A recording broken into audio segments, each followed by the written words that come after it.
తెలిసినట్టుగా చంద్రబాబు నాయుడు గారి లాగా నటించడం నాకు కుదరదు. ఇది వాస్తవం అని కూడా ఈ సందర్భంగా నేను చెప్పదలుచుకున్నాను. ఏది జరిగినా జగన్మోహన్ రెడ్డి గారు ఇవాళ పథకాలు అమలు చేయలేకపోతున్నాం, ఖజానా డబ్బులు లేవు. జగన్మోహన్ రెడ్డి గారు ఖజానా మొత్తం ఖాళీ చేశాడు. ఇది అంతకుముందు ఖజానా బాగా బ్రహ్మాండంగా ఉందనుకున్నావా? నాకు అర్థం కాల. నువ్వు వాగ్దానం ఇచ్చే రోజున ఖజానా బ్రహ్మాండంగా ఉందని అనుకున్నావా? జగన్మోహన్ రెడ్డి గారు ఏం కొత్త వాగ్దానం ఒకటి కూడా ఇవ్వలేదే. ఎందుకు ఇవ్వలేదు? He knows everything. కొత్త వాగ్దానాలు ఇస్తే చేయలేము, పాత వాగ్దానాలని నిలబెట్టుకోవాలి అనేటువంటి ఉద్దేశంతో ఒక్క కొత్త వాగ్దానం కూడా చేయలేదు. నువ్వేమో కొత్త వాగ్దానం చేశావు. ఎంతమంది పిల్లలు ఉంటే అంతమంది పిల్లలకి ఇస్తానన్నావు. అదే స్వామి చెప్పినట్టు, జగన్మోహన్ రెడ్డి గారు చెప్పినట్టు బిర్యానీ ఇస్తానంటే బిర్యానీ కోసం ఎగబడితే ఉన్న పలావ్ పోయింది, బిర్యానీ పోయింది, ఆ సామెతగా ఉంది.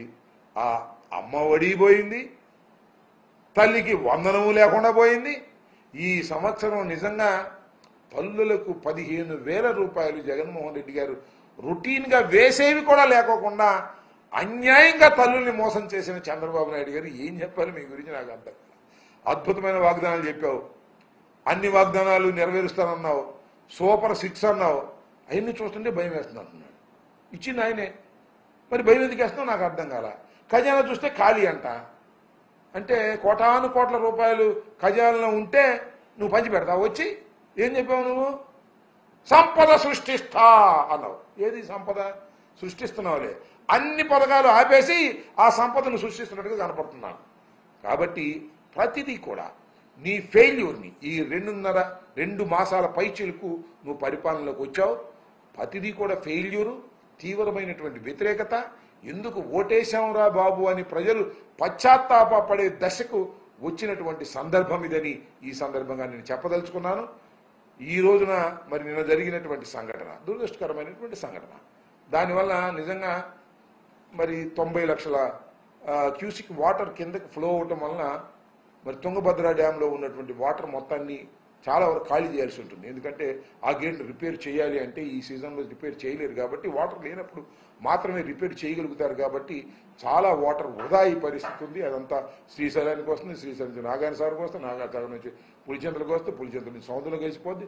రకరకాలుగా అది వాటర్ నిల్వ ఉండాల్సిన వాటర్ అంతా కూడా వేస్ట్ అయ్యేటువంటి పరిస్థితి ఉన్నమాట వాస్తవం. దీనికి మనకి కూడా నష్టం జరిగే మాట కూడా వాస్తవం. దీనికి ఏదో జగన్మోహన్ రెడ్డి గారి సైడ్ ఎఫెక్ట్ అని జగన్మోహన్ రెడ్డి గారి మీద నెట్టేసి చేతులు దులుపుకోవాలనేటువంటి ప్రయత్నం దయచేసి చేయవద్దని, ఇది ఉమ్మడి ప్రాజెక్ట్ అని కర్ణాటక ప్రభుత్వం, ఆంధ్రప్రదేశ్ ప్రభుత్వం 2 కలిసికట్టుగా సెంట్రల్ వాటర్ కమిషన్ యొక్క ఆధిపత్యంలో జరిగేటటువంటి ప్రాజెక్టు. దీన్ని చర్చించి సాధ్యమైనంత తొందరగా దాన్ని పూర్తి చేసి ఆ నీటిని నిల్వ చేసుకోవటం అనేది అవసరం. కాబట్టి దానికి కావాల్సిన ఏర్పాట్లు చేయటం మంచిది తప్ప జగన్మోహన్ రెడ్డి గారి మీద నెట్టేసేటటువంటి కార్యక్రమం చేయడం చాలా దురదృష్టకరమని ఈ సందర్భంగా చెప్పదలుచుకున్నాను. Okay, right.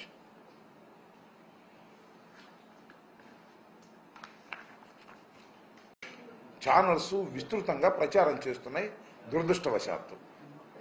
ఆ విషయాల్ని ప్రజలకు అర్థమయ్యే విధంగా 2 మాటలు చెబుదామనే ఉద్దేశంతో ఈరోజు ఈ ప్రెస్ మీట్ని ఆహ్వానించడం జరిగింది. తుంగభద్ర ప్రాజెక్ట్ అనేది ఉమ్మడి ప్రాజెక్ట్. అది కర్ణాటక, ఆంధ్రప్రదేశ్, కొద్దిగా తెలంగాణ, ఈ 3 రాష్ట్రాలకి సంబంధించినటువంటి ఉమ్మడి ప్రాజెక్ట్. దీని నిర్వహణకి తుంగభద్ర బోర్డు ఉంటుంది. కర్ణాటక, మనము, దానితోపాటు సిడబ్ల్యూసి సెంట్రల్ వాటర్ కమిషన్ వారు కూడా 3 రాష్ట్రాలకి సంబంధించినటువంటి ప్రాజెక్ట్ కాబట్టి నిర్వహణలో వారు బాధ్యత తీసుకుంటారు. చైర్మన్గా వారు ఉంటారు. ఇది దాని కన్స్ట్రక్షన్. దానికి సంబంధించి దానిలో ఒక గేట్ కొట్టుకుపోతే అది జగన్మోహన్ రెడ్డి గారి సైడ్ ఎఫెక్ట్ అని, జగన్మోహన్ రెడ్డి గారి వాళ్ళే కొట్టుకుపోయిందని ఇలాంటి దుష్ప్రచారం చేసేటటువంటి కార్యక్రమం చేయటం చాలా దురదృష్టకరమని ఈ సందర్భంగా నేను చెప్పదలుచుకున్నాను. ఏది జరిగినా అది జగన్మోహన్ రెడ్డి గారి అకౌంట్లో వేసేసి తప్పుకోవాలని చంద్రబాబు నాయుడు గారు, తెలుగుదేశం ప్రభుత్వం, ఎల్లో మీడియా ప్రయత్నం చేయటం అనేది దుర్మార్గమైనటువంటి అంశం. ఇదే విధంగా మరి జగన్మోహన్ రెడ్డి గారి టైంలో పులిచింతల 16వ గేటు కొట్టుకుపోతే వితిన్ 20 డేస్లో దాన్ని రిపేర్ చేసేసి ఏర్పాటు చేసి నీరు కిందకు పోకోకుండా ఆపడం జరిగిందనే విషయాన్ని మర్చిపోయారు. అప్పుడు కూడా చాలా బురదరాత రాసేటటువంటి కార్యక్రమం చేశారు. జగన్మోహన్ రెడ్డి గారి వాళ్ళే కొట్టుకుపోయింది. అది కొత్త ప్రాజెక్ట్.